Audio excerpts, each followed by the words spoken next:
네, 오늘 회색 빨간 이슈들 확인하셨습니다. 지금부터는 자세한 이슈 분석 들어가 보도록 하겠습니다. 첫 번째 이슈는 앞서 설명을 해드렸던 이 보따리상에 대해서 이야기를 해보도록 하겠습니다. 면세업계가 이 보따리상들을 잡기 위해서 경쟁이 지금 치열한 경쟁이 펼쳐지고 있다고 합니다. 다시 좀 그 면세업계나 화장품 좀 살아날 수 있을까요, 전문가님? 사실 살아난다라기보다는 지금 이제 다 죽어가는 네. 쪽에 이제 약간 어떻게 보면은 예. 밧줄이 좀 나왔다라고 예. 좀 개인적으로 생각을 하고 있습니다. 일단 면세 매출 관련된 부분에서는 이제 4월 달에 최저점을 찍고 5월 달부터 국내 면세점이 다시 좀 반등이 나와주고 있기는 하지만 여전히 코로나19 이전과 비교했을 때는 좀 많이 차이가 있는 그쵸. 그런 부분들이 남아있는 상황이고요. 사실 코로나19가 지금 끝났다라고 보기는 또 어려운 상황이고 네, 또 그쵸. 중장기적으로 계속 가고 있는 상황이기 때문에 물론 따이공이 다시 돌아온 것 자체는 굉장히 좀 긍정적으로 볼 수 있겠지만 그것 자체가 뭐 주가를 엄청나게 부양하거나 하는 요소로는 조금 부족하지 않을까. 근데 다만 이제 약간 반도체로 좀 빗대어서 설명을 드리면 반도체에서도 이제 현물 가격이 좀 좋아지는 그런 네. 부분들로 인해서 앞으로의 업황이 좋아지고 실적이 좋아질 것이다라고 예측을 한 것처럼 따이공이 돌아온 걸로 봤을 때 면세 업종도 다시 한번 이렇게 다시 업황 회복이 또 나올 수는 있겠다라는 그런 관점으로는 좀 지켜볼 수 있지 않을까라고 좀 생각을 해보겠고요.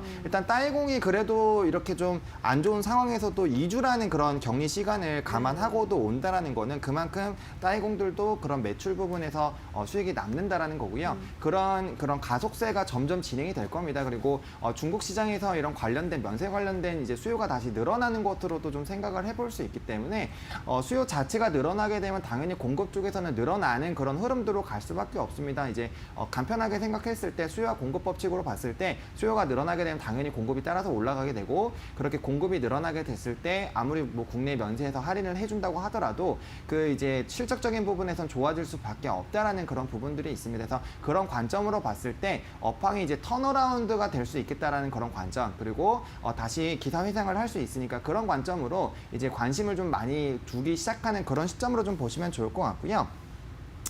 일단은 이런 면세나 이런 뭐 부분에서는 앞으로의 좀 이런 중국 한한령 해제라든지 그런 여러 가지 부분에서도 좀 변수가 나올 수 있는 상황입니다. 근데 중국 한한령 해제에 대한 그런 얘기들도 사실은 지속적으로 나오고 있는 그런 상황이고 뭐 블랙핑크가 최근에 또 광고에 나왔고 또 주요 아티스트들이 뭐 이런 프로그램에 출연을 한다거나 또 다른 이제 광고에 나온다거나 이런 시그널들이 계속 나오고 있는 상황입니다. 근데 저 개인적으로 생각으로는 만약에 중국 쪽에서 정말 이 아무리 한한령 해제한 지 4년이 이상이 됐지만 만약에 그걸 막으려고 했으면 아무리 한류 열풍이 강하더라도 저는 충분히 막을 수 있다라고 보고 있는데 그게 이제 띄엄띄엄 나오는 거 보면 정말 이제 해제에 대한 가능성이 점점 열리고 있다라고 좀 개인적으로 생각을 하고 있습니다. 그런 해제가 발생하게 됐을 땐 당연히 뭐 화장품이라든지 면세나 이런 게임주라든지 관련된 업종에 대한 기대감들이 굉장히 커지고 지금 사실 주가 흐름도 봤을 때 굉장히 저점 부근에서 움직이고 있는 그런 상황이기 때문에 아무래도 그렇게 됐을 때는 바닥권에서 이제 좀 밸류적인 측면에서 좀 괜찮다라는 그런 또 수급이 들어올 수 있다라는 점을 한번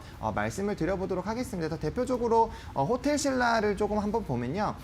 사실 이제 차트가 굉장히 조금 많이 급등락이 되어 있는 그런 차트입니다. 뭐 주가가 사실은 코로나19 때 엄청나게 이제 좀 폭락을 했다가 다시 이제 조금 올라오고 있는 그런 상황인데 사실 아직까지도 코로나19 이전에 그런 이제 뭐 연말에 이런 수요가 굉장히 늘어났던 부분들에서 매출이나 이런 기대감들이 굉장히 커졌었는데 그때를 아예 회복을 못하고 있는 상황입니다. 그렇기 때문에 충분히 앞으로도 좀 주가의 회복이 좀 기대가 될 수 있는 상황이고요. 일봉으로 봤을 때 이제 바닥권에서 횡보를 하면서 지금 한동안 박스권 움직임을 좀 보여주고 있기 때문에 이 라인을 좀 돌파를 하는 그런 움직임이 나왔을 때 이제 전고점까지도 노려볼 수 있는 그런 부분들로 좀 접근을 해볼 수 있지 않을까 싶습니다. 그래서 저는 개인적으로 한참 주가가 핫했던 11만 원 라인까지는 조금 단기간으로 좀 어렵겠지만 그래도 이런 따이공에 대한 그런 부분들, 한한령에 대한 그런 이슈들 그리고 계속 국내 이런 면세점에 대한 매출입 회복세가 두 자릿수가 계속 유지가 된다면은 결국에는 이 박스권을 돌파를 해서 한 번쯤은 슈팅이 나올 수 있는 그런 계기가 되지 않을까라고 생각을 하고 있고요. 다만 이러한 부분들은 앞서 말씀드린 것처럼 이제 시그널을 보여주는 거기 때문에 단기적인 측면이라기보다는 적어도 두세 달 이상은 좀 지켜보시는 관점으로 적어도 그 정도 기간은 최소 기간으로 두셔야 조금 트레이딩 관점으로 접근할 가능성이 있지 않을까라고 좀 정리를 드려보도록 하겠습니다. 네, 면세업계 업황 회복 기대감이 살아났기 때문에 관련주들을 주목해 보셔도 괜찮겠고 특히나 호텔신라 같은 경우는 단기적으로는 좀 어렵겠지만 중장기적으로 봤을 때는 11만 원 선까지는 회복이 가능할 것 같다라는 긍정적인 전망 제시해 드렸습니다. 자, 이어서 다음 이슈 가보도록 하겠습니다. 일정 기간 정기적으로 제품을 배송해주는 구독 서비스가 식품업계에서도 인기를 끌고 있다고 합니다. 몇 가지 사례를 들어보자면 빙그레는 오늘부터 프리미엄 아이스크림 끌레도르 정기 구독 서비스를 시작하고요. 뚜레쥬르는 월간 커피 정기 구독 서비스를 시작을 했는데 큰 호응을 얻고 있다고 합니다. 이런 게 있다는 게 저는 오늘 알았어요. 네, 굉장히 관심이 가더라고요. 주가에도 좀 영향이 있을까요? 저는 개인적으로 좀 영향이 있지 않을까라고 생각을 합니다. 그 이유가 일단은 이따가 말씀드리겠지만 대상이라는 종목은 이 상반기 김치가 이제 구독으로 인해서 119% 이상 좀 매출이 증가한 네. 부분이 있습니다. 그리고 저는 항상 이 주식을 볼 때는 삶의 변화를 좀 지켜봐야 되지 않을까라고 생각을 합니다. 우리가 코로나19를 좀 예를 들면은 주변에서 마스크를 다 쓰기 시작하는 상황이 어쩔 수 없이 발생되니까 마스크 관련주들이 움직이게 됐고 그다음에 우리는 마스크랑 손소독 열심히 하면서 이제 소독제들 움직이게 됐죠. 그러니까 결국에는 우리 삶이 변화가 되면은 그거 관련돼서 이제 기업이 매출이 상승하게 되고 그것 자체가 이제 실적이나 부분으로 좀 기대가 되면서 주가가 상승할 수밖에 없다라는 부분인데 사실 이제 구독 서비스 하면 이제 예전에는 신문이나 책 정도로 맞아요. 좀 진행이 됐었는데 요즘에는 와인부터 시작해서 이런 꽃, 김치, 또래요. 꽃, 이런 요구르트, 아이스크림 다 대부분이 다 이렇게 맞아요. 정기 구독을 하기 시작합니다. 근데 정기 구독이 좋은 게 우리가 한번 잘 생각해 보시면 좋은 게 아마 푹TV라든지 이런 넷플릭스 같은 네. 것도 정기 구독으로 어떻게 하고 있는 맞아요. 거잖아요. 근데 그게 한 번 시작하게 되면 사실 해지를 잘 안 합니다. 못해요. 해지를 네. 잘 못하게 되고 또 그거에 익숙해지고 또 계속 비용적으로 나가는 부분이기 때문에 이제 그 부분을 좀 이제 삶의 일부분을 좀 받아들이는 네. 그런 성향이 많이 강해집니다. 그렇게 된다라고 하는 거는 고정적인 고객이 늘어나게 되는 거고 기업 입장에서는 시황이나 업황이 흔들리더라도 고정적으로 매출이 지속적으로 늘어나는 이런 부분으로 나아간다라는 겁니다. 그렇기 때문에 저는 굉장히 좀 긍정적으로 볼 수 있고요.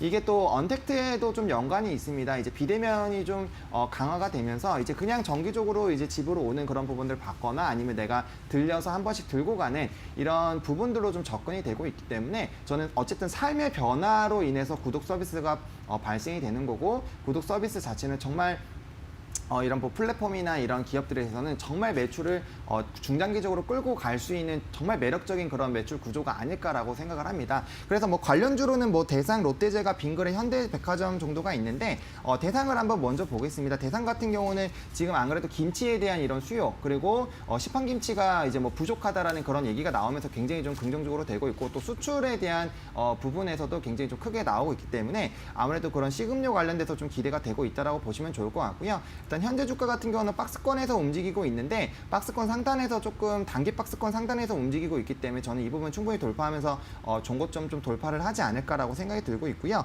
롯데제과 같은 경우는 좀 바닥권에서 움직이고 있습니다. 거의 코로나19로 최저점인 9만 원대 근처인 지금 10만 원대 이제 가스로 좀 버티고 있는 상황이기 때문에 가격적인 메리트로는 조금 있지 않을까라고 생각이 들고 있고요. 다만 이게 워낙 또 한번 눌리는 흐름들이 좀 중장기적으로 가고 있기 때문에 단기적인 측면보다는 좀 중장기적으로 좀 보실 필요성이 있겠다라고 보시면 좋을 것 같고요. 현대백화점이나 이런 부분들도 마찬가지입니다. 과일 서비스에 대한 이런 수요도 늘어나고 있기 때문에 관련된 부분들이 결국에는 이제 정착이 되고 시장이 점진적으로 확대가 될 것이기 때문에 이 관련된 매출이 얼마나 늘어나는지를 좀 확인해 보시면서 주가의 바닥에 있는 종목 같은 경우는 그 부분을 좀 투자 포인트로 자꾸 접근해 보셔도 나쁘지는 않겠다라고 좀 정리를 드리도록 하겠습니다. 네, 삶의 변화를 이끌어내는 종목들 주목을 해보셔야 되겠다. 대상, 현대백화점 이러한 종목들 제시를 해드렸습니다. 주가 추이 관심을 갖고 지켜보시기 바랍니다. 자, 여기까지 오늘의 새빨간 이슈들은 헤르메스스탁의 하창환 본부장과 함께했습니다. 전문가님 고맙습니다. 네, 감사합니다. 네, 오늘의 새빨간 이슈들 다시 한번 화면으로 체크하고 오시죠.